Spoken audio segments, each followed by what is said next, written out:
नमस्कार। बोकारो से एक ताज़ा खबर। बोकारो प्रक्षेत्र के डीआईजी आनंद प्रकाश ने आज कतरास थाना का औचक निरीक्षण किया।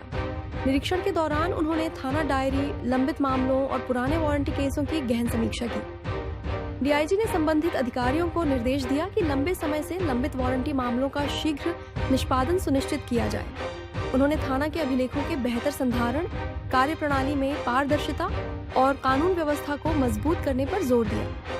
पुलिस पदाधिकारियों को अनुशासन और जिम्मेदारी के साथ काम करने की हिदायत दी गई। साथ ही कतरास थाना प्रभारी की कार्यशैली पर संतोष जताया। रिपोर्ट अजय कुमार गुप्ता। धन्यवाद। ये हम लोग का वार्षिक निरीक्षण होता है थानों का।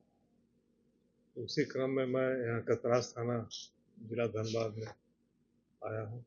के दौरान थाना के जो सभी महत्वपूर्ण अभिलेख होते हैं उनका अवलोकन किया गया। जैसे स्टेशन डायरी हुआ, CD पार्ट 1, 2, 3 हो गया, खातियान 1, 2 हो गया। जो भी महत्वपूर्ण अभिलेख थे उनका अध्ययन किया गया और उसके लिए आवश्यक दिशा निर्देश दिया गया। सच कुछ ज़्यादा नहीं है। थोड़ा सा यहाँ पे हमने अपराध की स्थिति का भी जायजा लिया। तो अपराध की स्थिति सामान्य है, क्राइम हमारे कंट्रोल में है और अपराध को नियंत्रित करने के लिए आवश्यक दिशा निर्देश दिया गया है। इसके अलावा जो हमारे जो पेंडिंग केसेस होते हैं, जो मामला पेंडिंग रहता है, उसके त्वरित निष्पादन के लिए भी आवश्यक दिशा निर्देश दिया गया है। इसके अलावा जो हमारे पेंडिंग वारंट कुर्की होते हैं, उसकी संख्या को भी कम करने का दिशा निर्देश दिया गया है।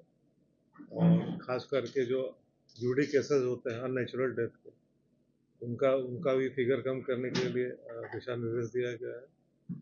और पेट्रोलिंग के लिए जैसा कि थाना प्रभारी से बताया गया कि गाड़ी दी गई है, नई गाड़ी, उससे हम लोग ज़्यादा से ज़्यादा पेट्रोलिंग कर सकेंगे। खास करके शाम और रात वाला जो पेट्रोलिंग होता है, गश्ती कर सकेंगे। और मुझे बताया गया कि यहाँ पे शहरी क्षेत्र भी है, ग्रामीण क्षेत्र भी है, कुलेरीज वगैरह भी है। यहाँ की जो भौगोलिक स्थिति है, रेलवे लाइन भी है यहाँ पे। तो अभी थाना प्रभारी का लगभग 1 सप्ताह पहले ही यहाँ पे हस्तांतरण हुआ है। तो हमने उनको सभी आवश्यक दिशा निर्देश दिया गया है। और ईद और सरहुल को काफ़ी शांतिपूर्ण तरीके से यहाँ से गुजरा है। और हमारे पास अभी जो चुनौती है वो रामनवमी की है। और इस थाना में भी 14 अखाड़े हैं जो जुलूस निकालेंगे।